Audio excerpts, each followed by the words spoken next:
Hey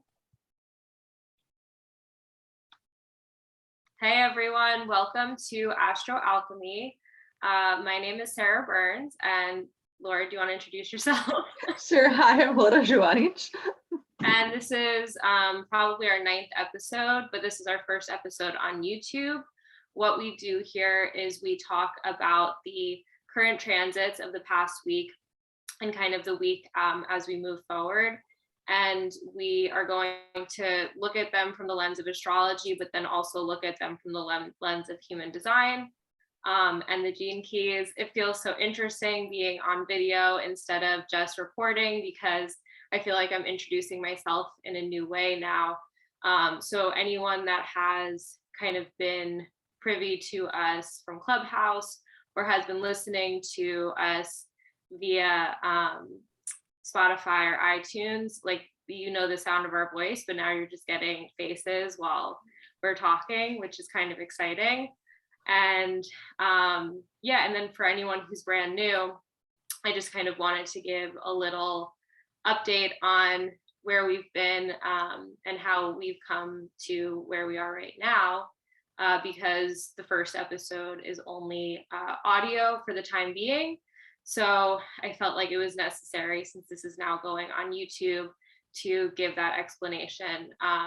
So what we're going to do is we're going to start by diving into the current transits, and then we're going to move on into the gene keys and the human design of what's going on currently. I don't know if I said this, but today is Wednesday, August 3rd. It's 6:21 p.m. Eastern Standard Time. And so everything's going to reflect the energy of this kind of past 7-day period. Lora, do you want to say anything before we hop into the transits? I don't think so. You get to see all our fun expressions. And this is the first for us because, like Sarah said, we've been doing this for so long on Clubhouse. Not that long, but long enough. So the flow might be different if we're now having to like concentrate visually, not just audibly. So we'll see how things go, but I'm excited and I hope you're excited. And I'm glad you're here listening, stranger or not stranger if we've met before. Gotcha. Well, the good thing too is, and I mean, we actually have to be more aware like of sound and sensory stuff, because instead of muting my my mic when something is happening in the background, I can't just kind of turn off my video immediately. I will, but I would rather not. So it's just going to be a little bit of a different experience, different incarnation of this information. Do we want to share the chart of the moment? Sure. From the astrology side? Yeah, let's start with astrology. Okay. Share screen.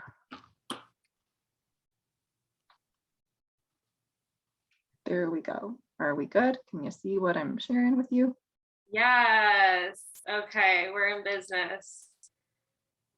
Okay, so we're in a Sagittarius rising chart, at least insofar as, because that's based on California.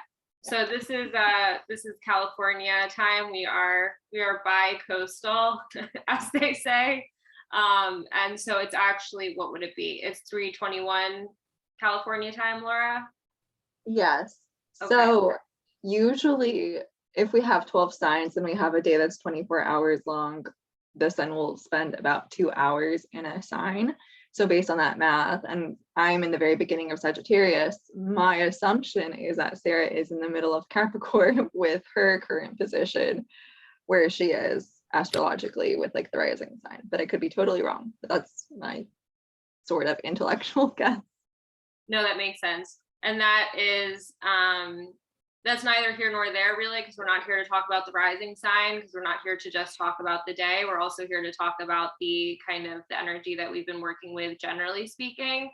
And the first thing that I wanted to bring everyone's attention to is, if you can see the cursor, the conjunction of the North Node, Uranus, and Mars, all in Taurus. Uranus has been in Taurus for the past, I don't know how long, a couple years now.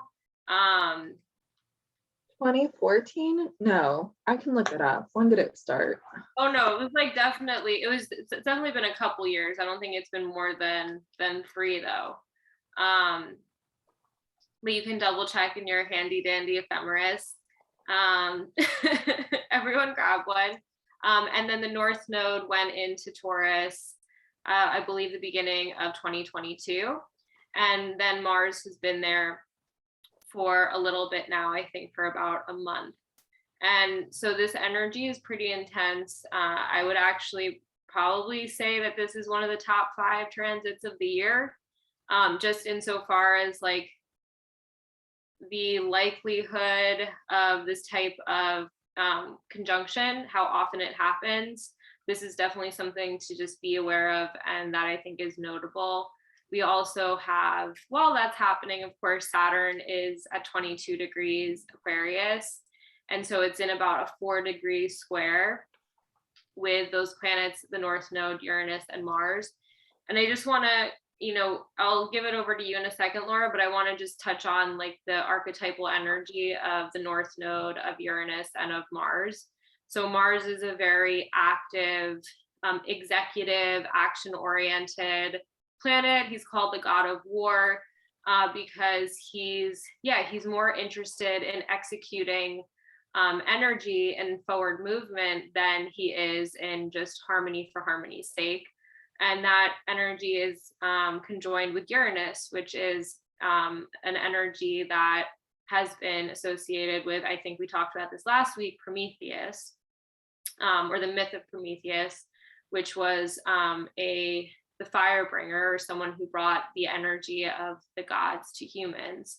And so this is a very electric energy too. And then the North Node just puts like it's like pressing plus, plus, plus, plus, plus on both of those energies, is just amplifying everything around it. And having the square with Saturn is creating this sense of resistance simultaneous to the sense of desire for freedom. It's like we want freedom, but there's something that we're coming up against. I think that there's a sense of, as Abraham Hicks would say, which is something that I've been listening to a lot lately, contrast, extreme contrast. So maybe this is a really big opportunity for people to define what it is that they want by seeing what it is that they don't want, or to further define themselves against the things that are around them that do not feel like themselves. So what do you think about this transit, Laura? I tried to look it up, and I was looking through the human design ephemeris. I think it was somewhere in 2018, so I was wrong. We were much closer. But for this transit, Saturn is a funny planet.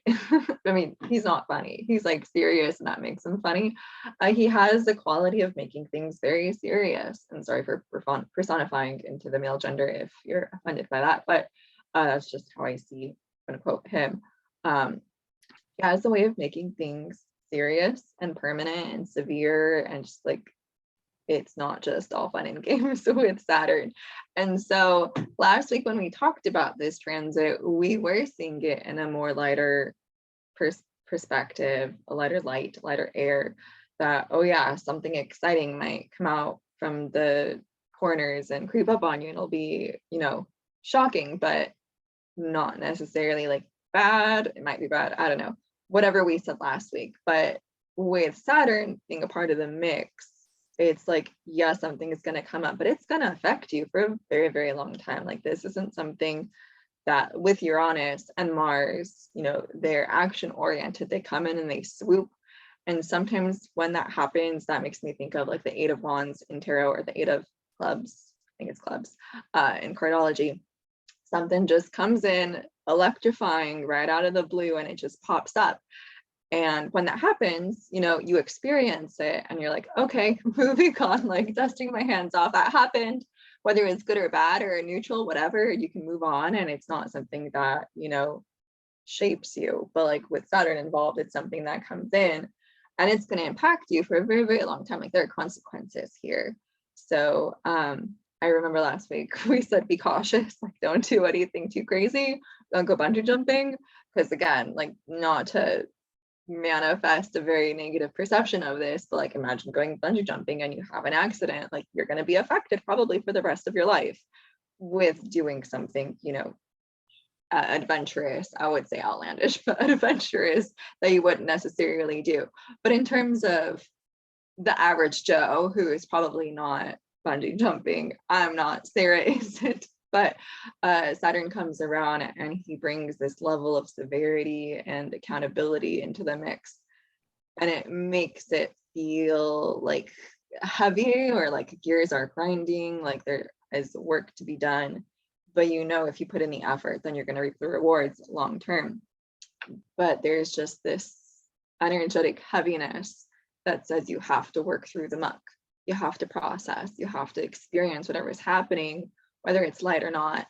But you know that if you put in the effort, well, you believe, if you don't know, you believe, you wish, you hope, if you put in the effort, then the consequences will be a reflection of the effort you strived for. So yeah, that's what I'm feeling. Like personally, I'm an Aries rising, so this is happening in my second house, and the second house rules like finances and money and our perception of values and worth in the material world. And boy, oh boy, is that a very persistent theme that is like traffic lights all flashing in random order in my face right now.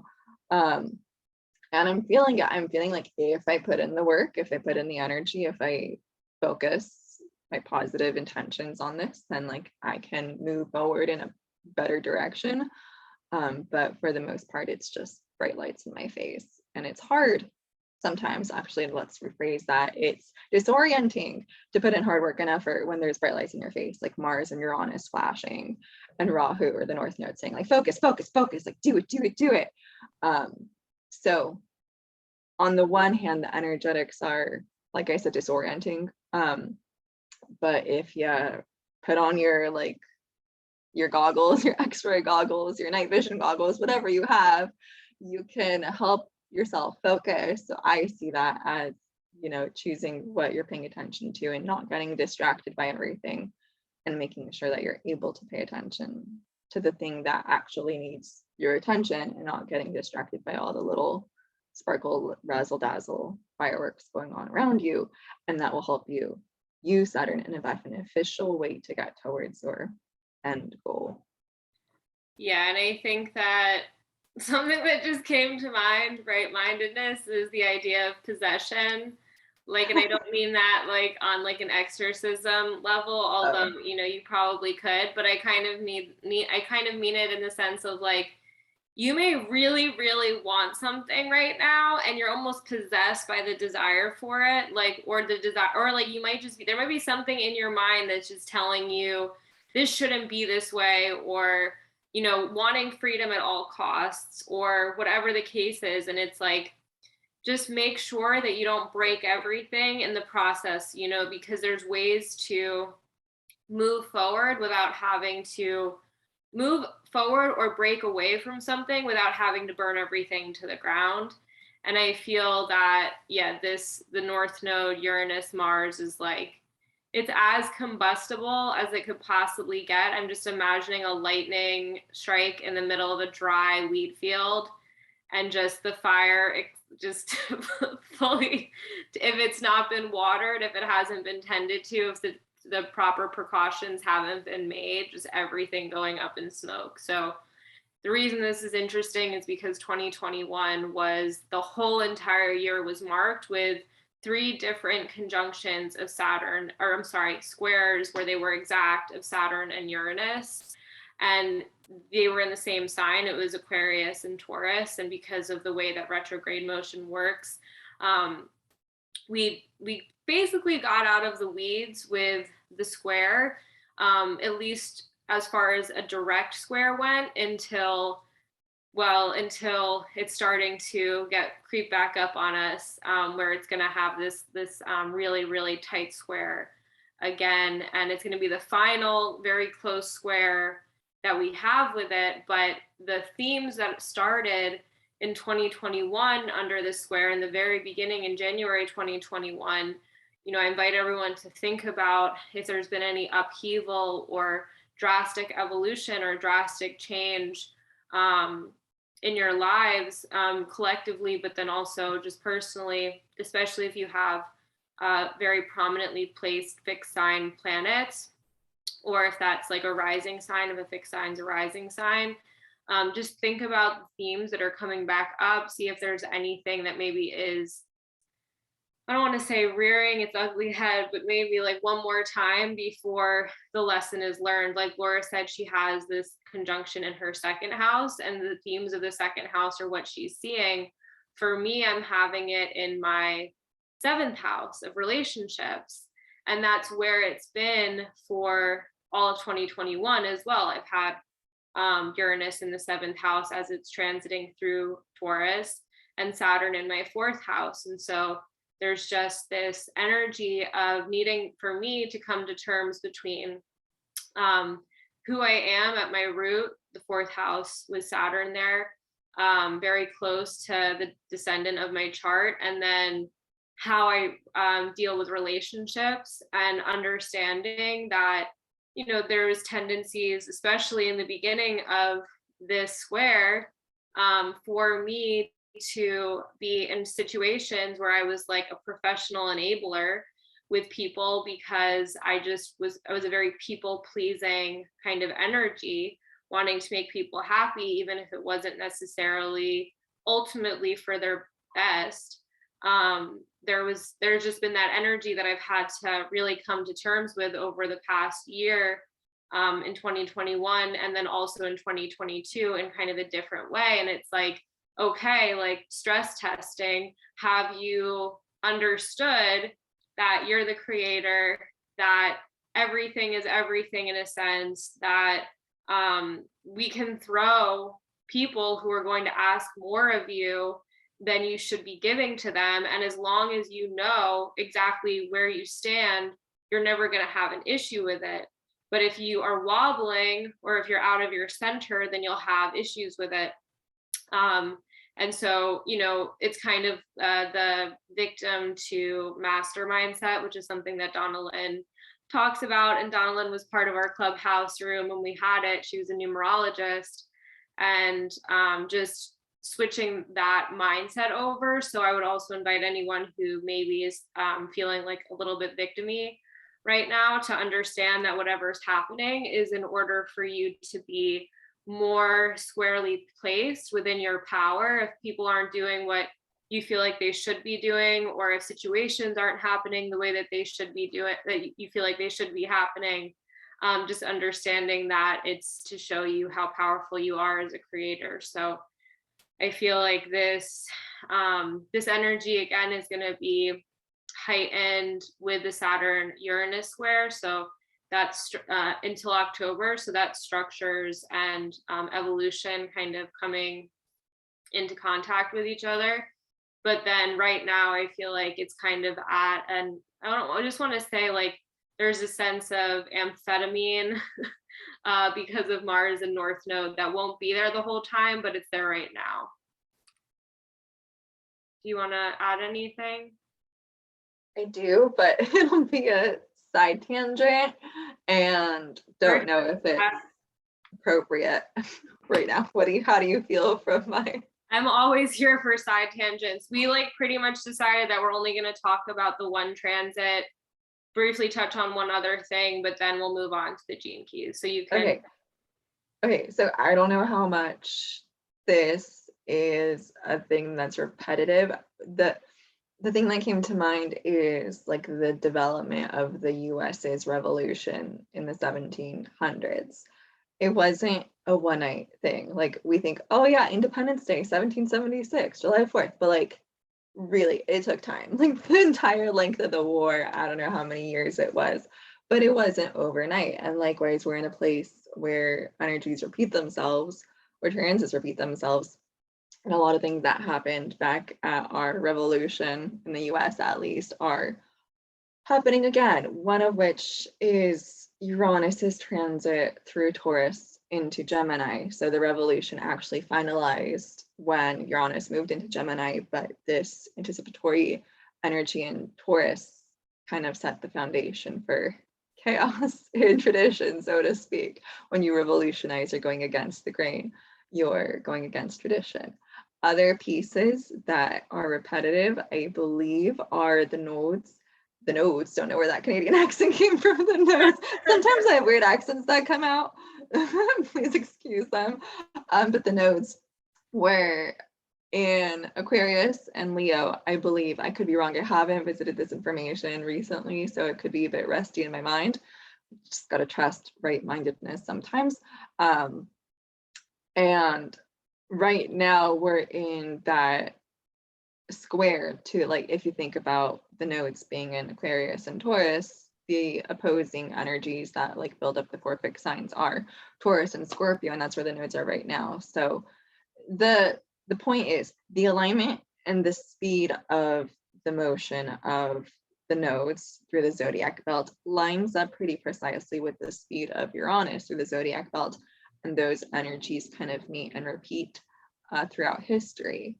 And I bring it up because I'm not sure, and I can't remember if Saturn is a piece of the puzzle, if Saturn's motion and speed through the zodiac belt is also like locked into this repetitive structured energy, because that would be interesting to think that the square between Uranus and Saturn happens as a peremptory energy before like revolutionary energies happen. So that's something I want to look into because I don't know the answer right now. So I will look into it, but I feel like it's connected. I feel like this energy, like Sarah talked about this transit in a very personal way, how, you know, the planets affect us and we do take it personally, but at the same time, they affect us in very global ways. And I feel like this might be, if you think about the past couple years, just with what's been happening, there's been a lot of incentive for people to rebel against the norm of government. And that's also part of our transition into 2027 and beyond. But I feel like the next 2 months with this square between Uranus and Saturn might make things spicy. So just wanted to throw that out there. Spicy, watch out for sure. spicy, the collective. Yeah, and that's a really good point. I mean, I honestly don't know history well enough, and there's certain astrologers who are like they're just so aware of like the kind of the transits in relationship to that. And so usually I speak just for myself, but I know the book Cosmos and Psyche by Richard Tarnas is a really good place to start if you're interested in looking at the history of planetary transits. Not you, Lora, but like everyone, whomever ends up catching this. So yeah, and then so I feel like that's a pretty good treatment of this energy for this week, because like I said, it's going to progress because there's going to be Mars squaring up with Saturn, and then also, like I said, we're going to get really, really close to Saturn squaring the planet Uranus in a few months. So this energy is not going anywhere until probably like mid-October. And so it's kind of like background energy, which not to fear, because like I said, it was around all of 2021. But I think that, like I said, I think that's a good place to stop for this kind of big spicy meatball. And then the only other thing is just that I think one nice reprieve is that Mercury is going to go into Virgo in its exaltation based on traditional astrology. And Mercury is going to be able to do more mercurial things and with ease. And so I think that may add some nice cooling energy to the spiciness, because like kind of like milk and honey onto the spiciness, because it can create a bridge of communication or understanding maybe where there hasn't been one because of just the Mercury and Leo energy. Lora, do you think anything of that? I don't know. I mean, yeah. I don't know why I said I don't know. I do. Virgo is interesting. It's one of the two homes of Mercury, and on one side it's known as like the ever dutiful servant that's always there to support whoever needs supporting, and it can be major people pleaser vibes. But at the same time, I feel like Virgo is also very selfish energy, and it can be so internally focused on what's going on because it's so caught up in the details, caught up in the weeds, that it can get I use that word again, disoriented, but like lost with what's going on with others because it's so caught up in its own trip. So I'm not sure how it's going to play out. Like, is our communication style going to be the ever dutiful, people pleasing servant? Or is it going to be like, we are so caught up in our own stuff that we can't pay attention to anything else? And it'll just be like a major time for, you know, for us to really pay attention to what's going on in our own lives, especially with the sun in its home of Leo. That's also very egocentric in a gentle way of like, pay attention to yourself and what's going on in your own life. What are you doing for yourself? And then Mercury and Virgo is like, okay, how are you doing it? Are you doing a good job doing all the stuff that you're doing for yourself? So I feel like it can be a beneficial transit, those two planets working together for us to hone whatever it is that we're implementing for ourselves strategically in our own lives. But at the same time, we could get caught up in people pleasing. So shadow, you have the light and the dark. Interesting. You know, I don't necessarily think of Virgo like that, but that's definitely an interesting thing to ponder. Maybe I feel like most of the Virgos that I know have that quality to them, but they probably also have a good amount of planets in Leo because those two signs are next to one another. So I'm trying to think of like all the Virgos I know. Some are very eerie and some are, I don't know, they're self-centered. No offense to the Virgos. Prove me wrong if you're a Virgo. No, I think, you know, something interesting that so I've been reading a book called Dancing with the Flames, and it is by Marion Woodman, and she talks about how the word virgin has gotten the wrong rap. It's not actually to do with like sexual purity. It has to do with essentially like the purity of soul, where you are in a woman, so it's still feminine energy, but the purity of soul that comes along with a woman who completely knows who she is and is like fully in and of herself, and they call that the Black Virgin. And basically prior to like Christianity being widespread, the Black Virgin was a archetypal goddess head that, you know, was revered in many cultures.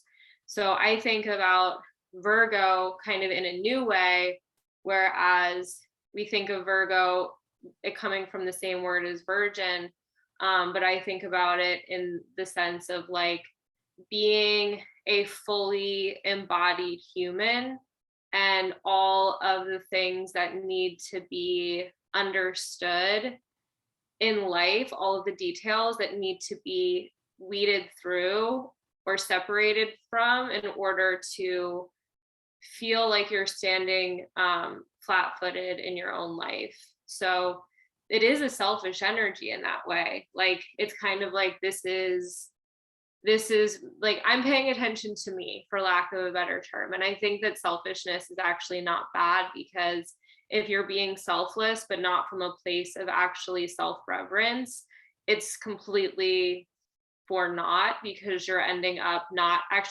ending up helping people, because you're emptying yourself and you're kind of minimizing the number of people that you could be helping ultimately if you were to kind of fill up your own cup first. And so I think the Black Virgin energy has to do with filling up your own cup first and knowing and discerning the differences, but there's a shadow side to everything. And so when that's taken to the extreme, right, you get like what I said before, of just the selfishness of just being so kind of navel gazing that you can't really do anything but think about yourself. And then of course on the other side, if you swing to the other extreme, it's like this self-effacing nature, where you're giving so much that you're actually, because you think that you're supposed to be, but like you're doing it in a way that's not sustainable, because you're not doing it from a place where you're actually connected to your own well, or you're not actually nurturing your own garden. So it's like giving somebody the last tomato in your garden instead of like feeding yourself. you're gonna die, and then there's not gonna be a garden anymore. So like, you need the tomato first. It's kind of like have we talked about putting the oxygen mask on first, or was that a different conversation? We've had it probably in Clubhouse. I don't think Okay. we've had it here.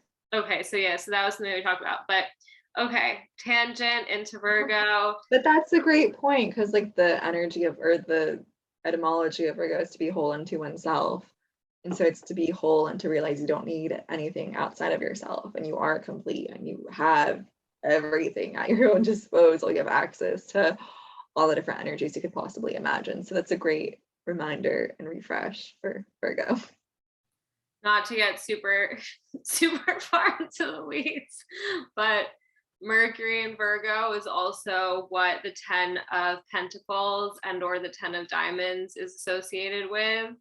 And I think about that a lot and I've been thinking about that a lot, just because I think it requires like a really fine-tuned level of discernment. Like, what comes to mind is the Princess and the Pea, because there's an energy of like, if you are so there's basically, you're towing the line, like you're walking on this like balance beam in order to be able to give of yourself freely and also take care of yourself utterly. And so I think that is on the archetypal level, not actually how I encounter Virgos, to be clear, because Virgo energy can be anywhere on the spectrum. But with the traditional ruler being Mercury and Mercury being exalted in Virgo, I find that to be just an really interesting sign and interesting transit, even though it's going to be really quick. And by the end of the month, it's already going to be in Libra. So, okay. Are we complete on Mercury and Virgo? I think so. Okay, sweet. Do you want to pull up? So do you want to touch on the human design of it? Yeah, just because something significant happened recently, the 2-1 node shifting. So I feel like that's worth talking about. This is the human design chart of the moment from Genetic Matrix. For the past 4.5 months, we've had the North Node and South Node in gene keys or gates 4323, and 4323 are here, and they together form a channel with both of them defined. But this past week, I don't remember, I think it was on Saturday, 12:48 Pacific time. I do remember. I always say I don't know things, but I do. Saturday, 12:48 Pacific time, the nodes moved, and they moved into gene keys 2 and 1, with the North Node being in 2 and the South Node being in 1, right? Yeah. North Node in 2, South Node in 1, and they will be in this transit for about 2.5 months, I think. The nodes in the gates are either 4.5 months or 2.5 months, or 2 in like 1 week, 2 months in 1 week, something like that. And this is a very different energy that we've been discussing, Sarah and I, off to the side, especially with the concept of law of attraction. So what this means, like for the collective, is that like it's the background frequency of what's going on. And it's not necessarily something, if you think about what the nodes are, like physically speaking, they're a calculated point. Just also kind of like Lilith, it's a calculated point in the zodiac. Nothing's actually there. But when a new moon or full moon happens at this calculated point, like with Rahu and Mars and Uranus right now, when something happens at this calculated point, it manifests as an eclipse. So with a North Node conjunct, or like South Node conjunct the new moon, it's a solar eclipse. But if it's conjunct a full moon, it's a lunar eclipse. And so it's just positioning with the sun and the moon and the earth being in the exact right spot to like interact with one another to create shadow and light, which is interesting to think about, just like the difference between shadow and light. And you can't have one without the other, but that's besides the point. In terms of like our reality, most of our influence that comes from astrology comes from neutrinos, and most of our neutrinos, 70%, come from the sun. And those neutrinos move through the planets before they reach us. So we get, influence from the planets because they're moving from the sun to the planets to us. And also they're moving to us, to the planets. It's a co-creative relationship we have with astrology. But in terms of like this calculated point, nothing's there. It's black matter. It's just like this spot in the universe with nothing there that's always moving, and yet the planets move through it, or the neutrinos move through it, and that somehow dictates like a current background buzzing energy that we have that permeates our reality of the matrix and what we're noticing and what we're perceiving all around us. So 4323 is called the Genius to Freak channel, and it deals with being able to conceptualize genius insight that comes through the self. That's very individual, very just like, oh my God, I had this aha eureka moment. Let me tell you about it. And if it's not the right person that doesn't want to hear, or that does want to hear versus doesn't want to hear what you have to say, they're either going to perceive you as a freak, like, I have no idea what you're talking about, you're a kook, like, get away from me, or like, wow, that was so insightful, you're a genius. And so it's an energy that's very dependent on interactions of people with one another, for the person to be receptive to what one has to say. But so we've all had this energy through us with our ability to articulate ourselves, with how we communicate and express ourselves, receiving these insights. And if it's not the right time to express them, then it comes out as a jumbled mess. And I've definitely, like, even though I have a defined throat, I've definitely felt jumbled mess many a time when I tried to communicate for the past 4.5 months. It's been fun. Glad it's over. But now the nodes are in Gene Keys 2 and 1, and 2 is where the magnetic monopole is. And that is the driver, quote unquote, driver of the vehicle being you. Human design, there's a common analogy of the voice inside your head. I call it the voice inside your head. It's your personality consciousness is a passenger of the vehicle that is your body. It's in the passenger seat. It doesn't have control of the vehicle. It doesn't have control of where the vehicle goes. You're in the Uber, like, you have to trust the Uber driver. Uber driver is the magnetic monopole, and it's going to take you to the correct destination for you. It's going to take you to the correct life experiences and engagements and this and that for you, but you have to trust it. And so now we have this really intense force with the nodes, even though it's just a calculated point and there's nothing actually there. It's the background buzz that is on the radio. So we have this energy of the 1 being creative energy, of the 2 being receptive, feminine energy. It's like the picturesque completion of yin and yang, with the 1 being light and consciousness and masculinity and creativity, and the 2 being darkness and shadow and femininity and receptivity and receiving. We have the yin and yang sign kind of being the background buzz, and that's influencing everything that happens around us. So it's not necessarily accessible to do anything about it. Human design is just for awareness. I mean, it's for awareness. Like, you use your strategy and authority to live correctly, to like let your monopole take you to wherever it is that you need to go. But for the mind, it's just for like, ooh, pretty picture. Ooh, look at that view, look at that view.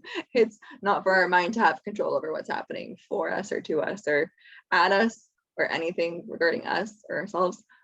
So yeah, that's a significant transit that has happened recently. So I thought it was worth mentioning. Do you have any thoughts on this, Sarah? Yeah, no, it's definitely worth mentioning too, because with my job, with my work, what I'm doing in the world, my work in the world, what I'm doing currently in the business consultancy or online business management, we're creating a basically like an online workshop that's going to be evergreen. And part of what I'm bringing to the table for it is something that I'm calling like a little module called the Sacred Two, and looking at the two from the lens of the yin and the yang, from the lens of numerology, from the lens of astrology, from the lens of the gene keys, and from the lens of human design.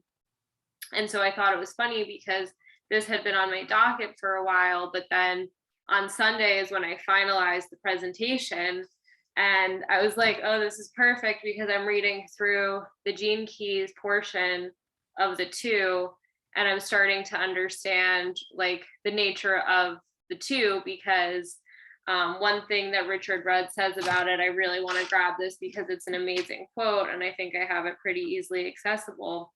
but he talks about the two and he says, boop, boop, boo.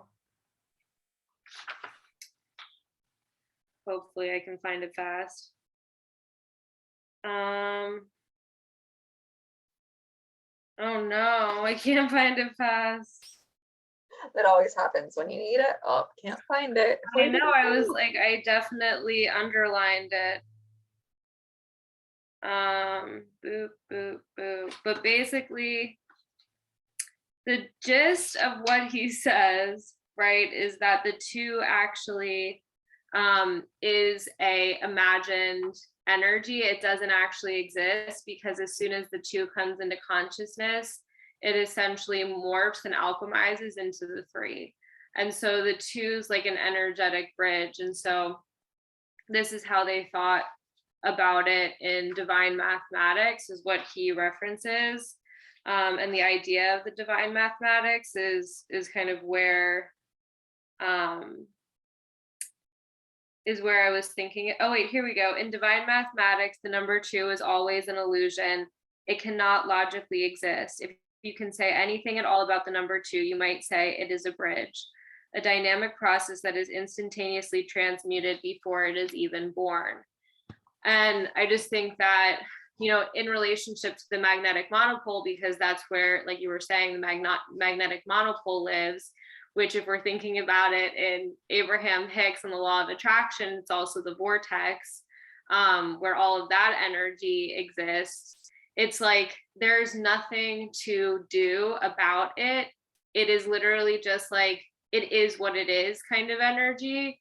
And so you can't leave yourself into becoming what it is that you want to become. Most of the time when we're practicing or doing efforting, things like that, it's like literally our mind just trying to keep the illusion of control active, but it's actually all fodder. It's not really useful. And so I just find the 2 to be such an interesting number for human design, for the law of attraction, for gene keys and numerology. Me and Lora both have 2 prominent in our numerology. And so it has to do with relationships. And like I was talking about in the beginning with the 7th house activation that I was getting with this major transit, because the 2 has not just been activated because the nodes moved in there. That is in fact where the Mars Uranus North Node conjunction was in the first place. Having that activated, it makes me recognize that, and this is something that in numerology they talk about, that the 2 is deeply service oriented, not because it is doing it in spite of itself, but because it understands that everything that it is performing service for is in fact itself. And so like understanding that everything is everything, I think is a really big part of being able to crack the 2 and like crack the people pleasing, crack codependence, crack all of those things, crack chronic enabling behavior. When you're like, when somebody that you want to please is unhappy with you, you do what they want instead of doing what you should do. It's like actually a disservice to them, and understanding that like on a discerning level. So I'm just talking about the 2 right now because I feel like there's a thread there that's really important to think about. And there's something about the magnetic monopole too that's happening with all of this energy transiting through the gate. But I don't really have a coherent final statement on it. It's just all of these thoughts that have been brewing in the pot for the past week since it moved in there. And yeah, I guess that's probably a good place to stop so we don't hang out too long with the 1 and the 2. Do you want to add anything though, Lora? It's really hard not to. This is what happens. Like there's always something to respond to and say. With like the 1 and the 2 becoming the 3, or the 2 not even existing because it just automatically moves the 1 to the 3. At first I was like, I thought you were gonna say back to the 1, because I was thinking about it like 1 being creativity. And as soon as you bring the receptive molds into more creativity. And then you're like 3, and I'm like, wait, no. Well, maybe it is 1. I'm willing to retract that. I don't think like this isn't fully formed, so it's. But that was Richard Rudd, not you. No, I But didn't say the three. He didn't say the three. He just he said did. that. No, he didn't. He didn't, unless he did in the talk that he gave on the two. But he No, didn't. the quote you just said. No, he didn't say. Okay, here we go. I do want to. So no, he said it's a bridge, but he doesn't say that it's three. All he says is in divine mathematics, the number two is always an illusion. It cannot logically exist. If you can say anything at all about the number two, you might say it's a bridge, a dynamic process that is instantaneously transmuted before it begins. So like it could be the three. I inferred that it was the three, but it might not be the three. Okay. So that's you're only coming up against me, not Richard Rudd, with thinking. Sorry to be coming up against you. Because I was thinking about it in terms of like a flashlight, you know, in the dark, everything is mysterious. If you have like a room and it's pitch black, you know, you don't see where anything is. But you have the flashlight, which is light, which is the one, which is the creative source. And you shine a light on it, sorry, and all of a sudden you see what's there. So like the darkness isn't in and of itself, it's the illusion of whatever is actually there. And so when you shine the light on it, things are in the light, and then it's light, and then you can see again. But then I was thinking maybe like light itself is different than the things that are illuminated because of the light. And then also in terms of like a relationship triangle, you have one person, and as soon as you bring another person into the mix, there's a third entity, which is the relationship. You can't have two without three, which is a creation saying that if something happens twice, it's going to happen a third time. You can't have the two without the three is saying. So in terms of relationship, I see that. But so that's where the three is, like the energy of the number three. I'm like trying to do 3-fingered bunny ears right there. Okay. We're getting 3-finger quotation marks for those people just listening to the audio. But yeah, so there I see the three, but I don't necessarily see the three in terms of like the consequential gene keys of like gene key 1 plus gene key 2 makes gene key 3, because 3 is like limitations. I'm just like, that doesn't feel right, or order or chaos, something like that. I was like, that doesn't seem right. But energetically, regardless of the gene key, I think yes, especially in terms of relationships, of like 1 plus 2 makes 3. I'm about to go into a rabbit hole really quick. No, it's interesting because I was listening to this recording of this Kabbalah, I don't know if I'm pronouncing it right, class, but talking about the 1, 2, and the 3, how the 1 is creative, the 2 is essentially the 2 is the universe, the 2 is this giving nature of the universe, just like it being done as soon as it's asked for.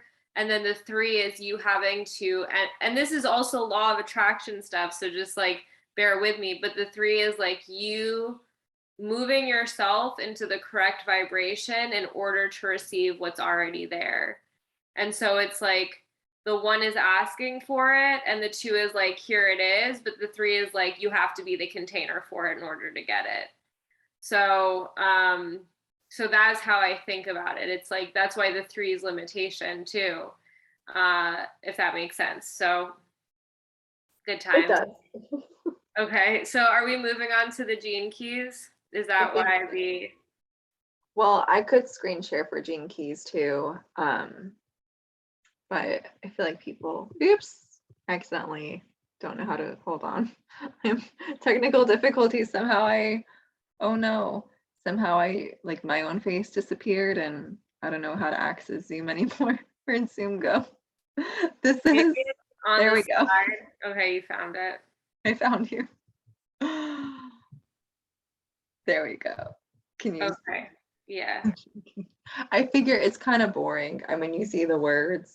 Maybe it's not boring if this is your first time looking at the Gene Keys website, but like on my screen, your face is off to the side. So I feel like I'm always staring off into the unknown over there, looking at your face as you talk. I don't know where my face is on your screen. Well, we could keep it like this while we're going over the basics, and then we can move back to just our faces to wrap it up. Okay, sounds good. I moved your face on my screen so you're a little bit closer to the camera, so I'm not just like always looking off somewhere. Gene key, the sun is currently in gene key 33, which I should probably go back to show you where it is here, but I will in a second. No, oops. See, I can't bring your face up to the top of the screen because then the computer doesn't let me change the browser. Maybe if I minimize it. There we go, gene key. Now, Sorry, anyone that's watching this.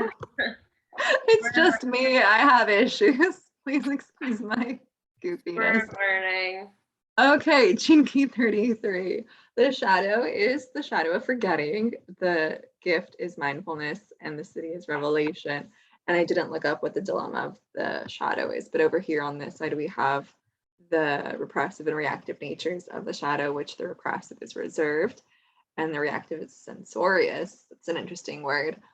Its programming partner over here is 19.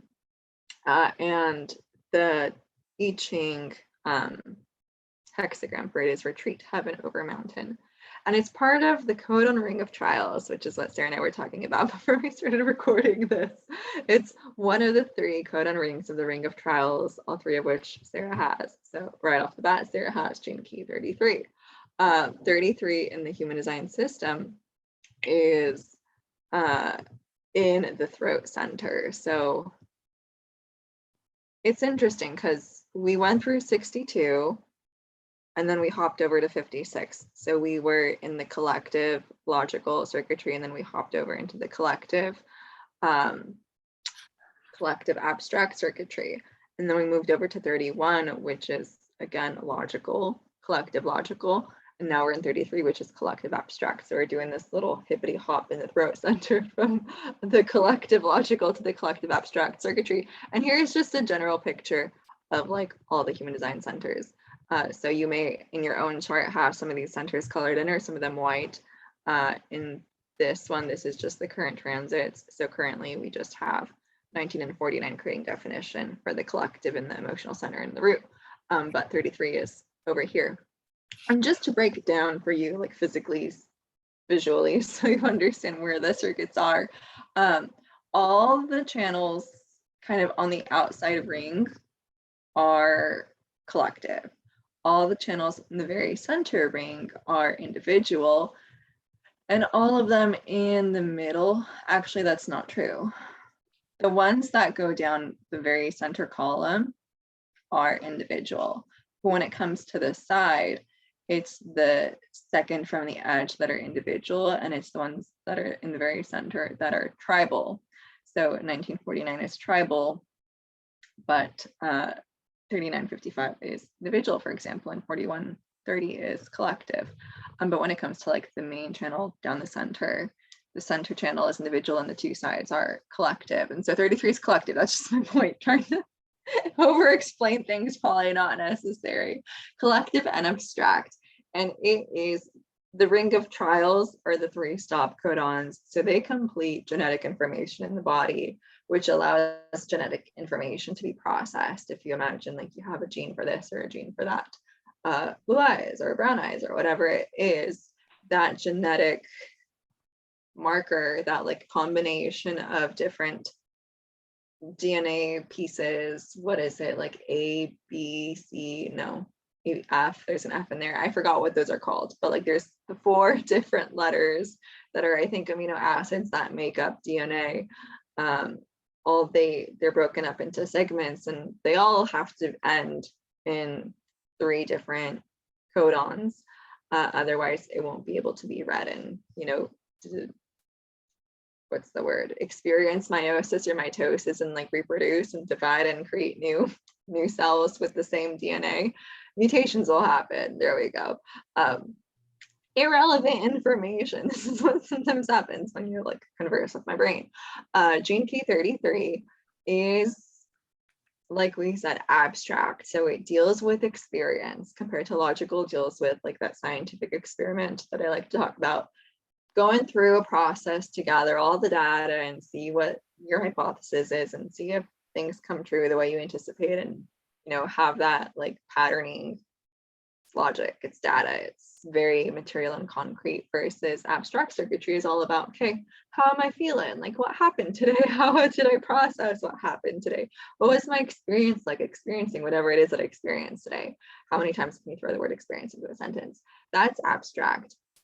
It's about the soul's emergence through a situation. It's metamorphical.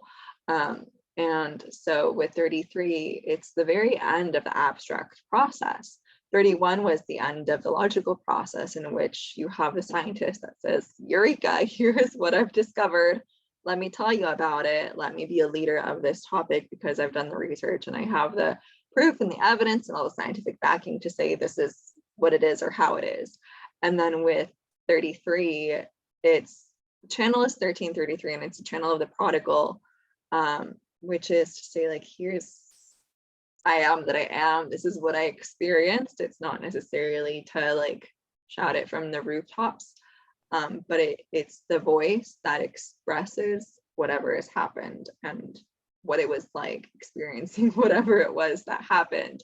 If we think about the channel coming from the 13, the energy moves from the 13 to the 33 to be expressed, and the G center, where the 13 is about self. It's about identity. It's about, one's own sense of being oneself, the sense of self, of like being a person, having your own identity, having your own direction, having your own purpose, a sense of love. Like, there's different pieces of it, but it's really like, I am Lora, and I can talk about being Lora. I can't talk about what it's like to be Sarah because I've never been in Sarah's shoes, metaphorically or physically speaking, because we're across the country from one another.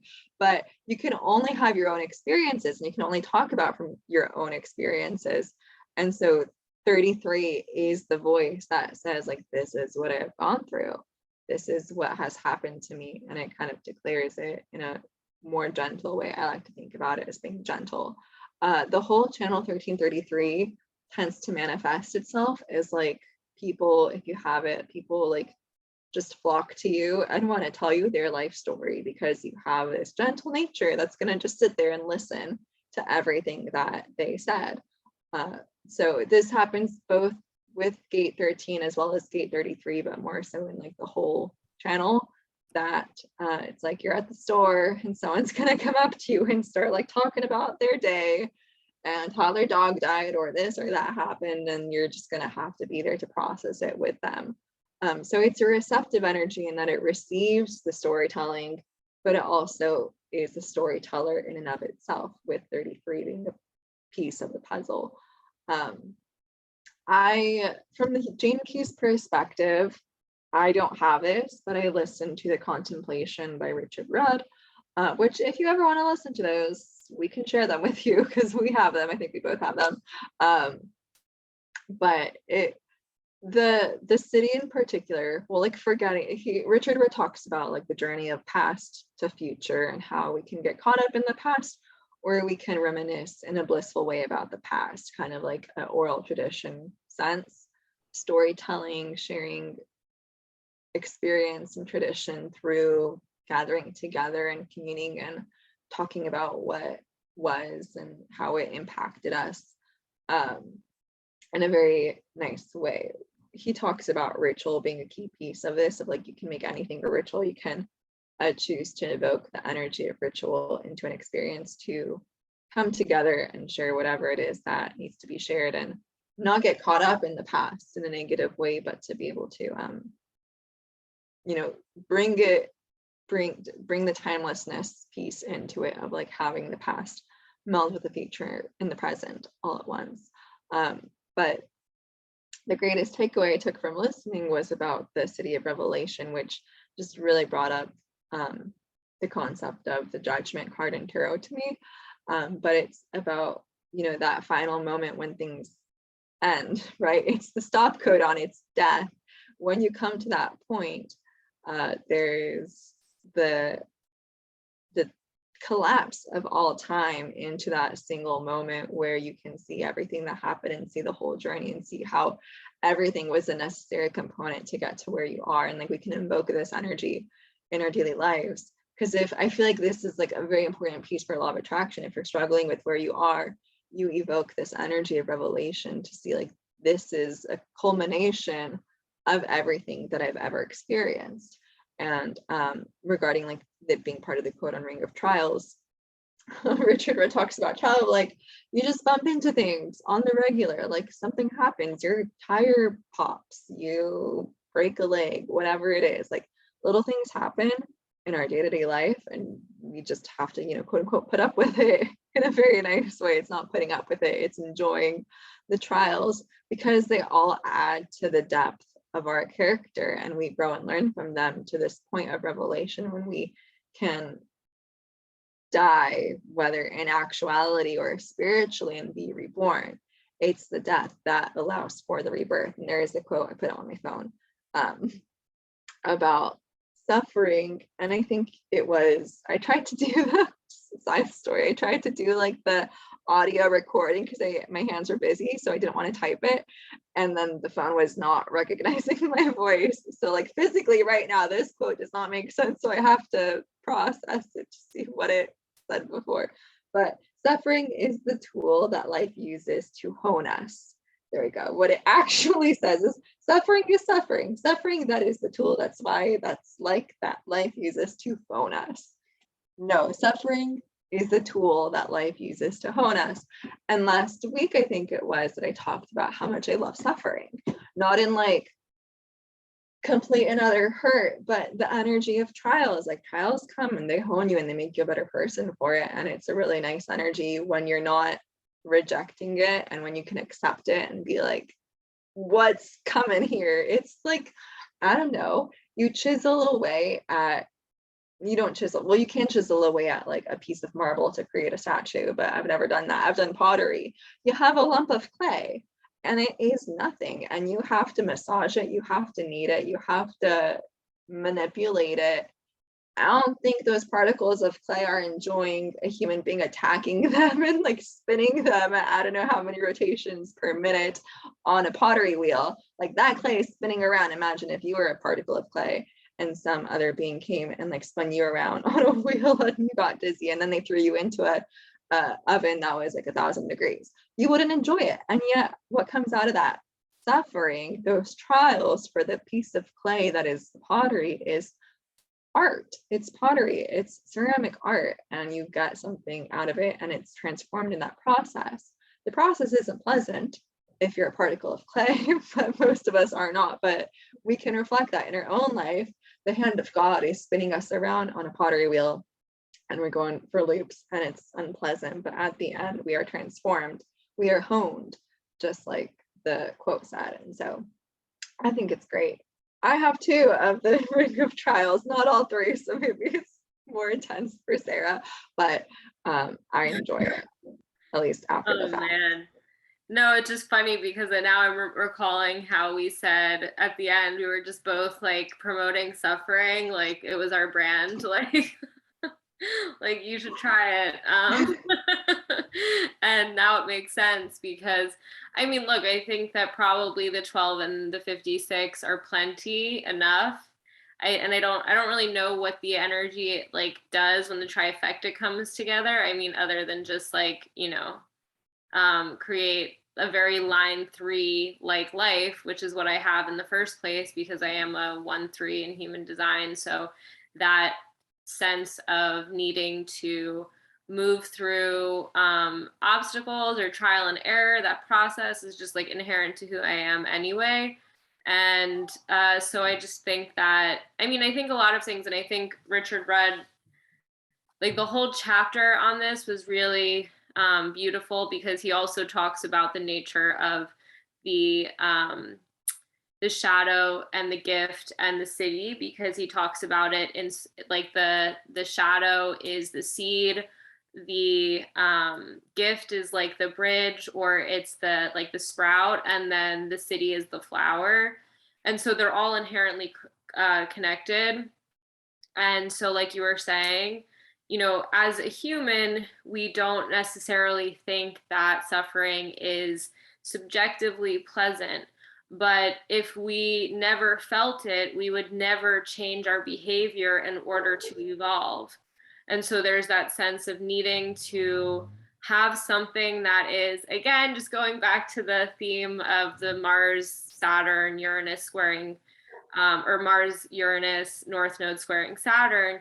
Like there needs to be grist for the mill, like you were saying, there needs to be the baking of the clay, there needs to be the pressure on the diamond, all of those different things. And one thing that Richard Rudd talks about, well, I mean, on the one hand, he talks about how we have censorious people who they are hyper aware of the ways that other people create their own suffering. And so what that kind of shadow energy of the forgetting aspect does is it calls other people out in kind of the nature of anger on the ways that in their own lives they're creating their own suffering. So it's like this energy of being really good at spotting what other people are doing wrong, but not in a way that's helping them, just kind of in a way that is projecting one's own suffering externally, so that someone doesn't have to look at themselves. And something else that he says, which I can definitely, I think I can definitely attest to, is that when it comes to the, oh my gosh, what was I just about to say? I feel like I just lost it. Brain. Is it the other side of the shadow, feeling reserved? No, that's not what I was going to say. Oh, when it comes to mindfulness, this is what, thank you, Laura. When it comes to mindfulness, he talks about how basically when we first become mindful after moving out of the shadow of forgetting, we become hyper aware of all of the different things that we have that are inside of us that are creating our own suffering. So he talks at length about the nature of samskara, and these are kind of like what we would consider the grooves or the energetics that we come into life with. He also talks about the nature of karma, but these kind of energies that we come into life with that end up creating the desires that we have around certain things. It is kind of like what makes us us in the first place. But he talks about with mindfulness how when you go into mindfulness at first, it's like extremely painful because you're hyper aware of all of the ways that you're creating your own suffering, but you're not yet able to stop it. And so you just have to sit there and basically watch yourself do these things over and over again until you start to like really integrate the lesson. And when I was just speaking about samskara, he says that with samskara, what we start to understand is the nature of karma, aka the nature of Saturn, especially with this 33rd gene key. And I think it's interesting because it's a Leo energy, but its programming partner is an Aquarian or Saturn energy. But the 33, when we understand the nature of karma, we actually become able to end our own creation of it. So we're no longer adding to the kind of pile of our own karma, where when we're in the shadow of forgetting, we're just creating more karma for ourselves. When we move into mindfulness, it first becomes painful, and then we start to basically burn away our own karma, and we understand why it's so important to end the cycle of karma creation in the first place. And so we become very precious about the way that we use our energy. We become very precious about the way that our energy interacts with others, about what kind of arrows of karma we're shooting around. And we start doing it a lot less freely, because we start to understand that there are laws of the universe that create a ripple effect or a domino effect that end up leading that action somewhere down the line when that action isn't coming from a place of love. And so, yeah, the 33, I'm like understanding how this is a stop codon, because like there's nothing beyond it. Although I still am not fully clear about the way that the amino acid aspect of the human design and the gene keys and all of that stuff work. So we'll save that for a later date. But when you get to the shadow or the city of revelation, he says that you really don't have anything to say anymore because there's nothing to say, and you're starting to understand that you are source, or source is speaking through you, instead of feeling like you're separated from the whole. And so understanding that, it's kind of getting yet another way of getting from mindfulness, which, like, most of us, when we think about meditation, when we think about these types of things, we're putting ourselves in a position to get mindful. But when we're in the city of revelation, we're actually able to meditate no matter what we're doing. So it's not really meditation anymore. It's, like he calls it, revelation, but it's literally a lived experience. It's not like a temporary reprieve from the way that our lives look. It's like listening to absolutely anything that's happening in your life and like getting into that space, that very two energy where you are no longer acting, but you are being acted through. And sources is basically experiencing itself through you. So there's a bunch of different things, and sometimes I look through the book while I'm talking about it, but this week I figured I would just try and cover it the best that I could remember for my right-mindedness. Do you want to add anything? No, I feel like that was a very good summation of it. Sweet. And I like went into the zone and I saw a bunch of energies in your aura as I was talking. So I was just like, this is nice. Maybe I was in that state of revelation, just like mindfulness, no matter what you're doing. But yeah, it was, I don't know if you ever do that, where you like notice, you can see the energy compared to just like the material things around you.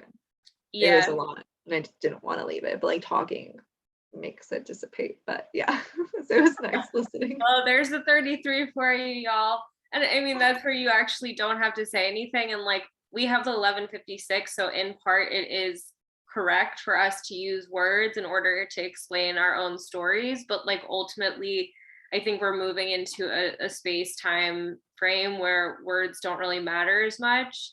And it's like the essential nature of the energy that somebody is using is far more apparent than the actual words that are being said. So I feel like I'm not upset that you were just totally zoning out while I was talking, because I'm like, zoning yeah, in. You were being revelatory. You were being zoning in. Oh, okay. In zoning in, everything else changed. And so I was like in this tunnel of what might be zoning out, but I was listening. Okay, good. Well, whatever it is, you were maybe you were in a state of deep mindfulness. So maybe not, who knows, but but I feel like that's where the sun is right now, which we already mentioned, but I just wanted to double impress that so everyone knows that's why we're covering it. And next week the sun's going to move into Lora 7. next week. In the wheel you can see we're currently in 33 and then the next one's 7. I don't know if that's like big enough for the camera to pick up on. So next week is 7 again it's not in the throat, it's in the G center, which again 31, 33, 7, they're all pentachannels. So I guess like that's the only like logical missing piece. I'm talking about this from a pentic perspective. If you have this, there's a certain role that you embody in groups of 3 to 5 people. And I don't know, can you hear her? Is she coming up on the microphone? My dog is wooing. Maybe she's too far. But all the energies that are between the throat to the G center to the sacral are pentachannels. And 33 is one of them. So is 31, so is 7, and 1 and 2. And I'm trying to remember, you probably know the keynote for 33. I know 13 is accounting from the business side. Yeah, 33 is oversight. Oversight. Well, how do you define oversight? I define oversight as being able to see the entirety of a situation, whatever it is, and like being able to keep all of that within your kind of capacity within your mind. So like just being aware of like the high level overview, like a bird's eye view of something. So in a group setting, you can ground the energies. If people get overly fixated on like one thing or one goal, you kind of bring the whole picture into the lens for Yes. nice to have that. Do you feel like you do that, Sarah? I definitely do that. Yeah, I definitely do that. That's, yeah, and I mean, considering like the 3 penta channels, one of the 2 that we were talking about, I mean, all of mine are like oversight, administration, and public relations. It's like all of that stuff is like kind of the top layer of a business, and like all of the inner workings of a business is like, I'm good. We can just leave that to the generators for the most part. But yeah, I definitely, that's one of my penta ads. Cool. How do I end? Stop share. There we go. Okay. How do I end it? I don't know. Here we go. Yeah, I don't Okay, have to. so okay, so wait, okay, so you didn't just end the recording. I don't think so. No, No, you we're still didn't. I recording. thought you We're did still for a here. second. I thought you You're did, still but you listening didn't. to us. But do you have anything else that you wanted to say? I don't think so. Do I? I don't think so. Okay. All right then. So like we I said, do. I do. I remember. I think we should give ourselves little plugs for our businesses if you want to support us in any way, shape, or form. So I feel like I'm going to just put this out into the universe, calling all generators. I feel like I need generator help somehow, but like I don't have money to give you, so it might be trading. But my website needs help, and I currently don't have the sacral energy to make it happen. So plugging that into the universe, if you're listening, maybe you feel like you need to help me, and I'd appreciate it, maybe. But also, I took a break from my business, and I like made an internal declaration that I'm gonna pick it up again months ago. But again, nothing hasn't happened because I haven't had the sacral energy to make anything happen. And my sun is in gate 9, which deals with inertia as the shadow, which like I see everything that I would like to have happen, but I get overwhelmed because I think I have to do everything at once, and my body doesn't process baby steps. Like, what are those? And I do baby steps, and my brain doesn't process that I actually took them, so it doesn't realize the sensation of pride or accomplishment. Anyways, in terms of like practicality, there are all these things that I want to implement that I just don't know how they're going to happen. So I feel like the baby step I can take most easily is reinstigating, is that a word? Redoing, reuptaking, don't know what the word is, but I used to do Reiki twice a month with the new and full moons. I'm going to do that again, putting that out into the universe, declaring it, so I'll actually hold myself accountable. I'm going to probably do it donation based. So if you're interested in partaking of like group Reiki sessions twice a month, reach out to me at hello@lorazooanicastrology.com, or maybe like my email will be somewhere for you to click on it. But yeah, baby steps.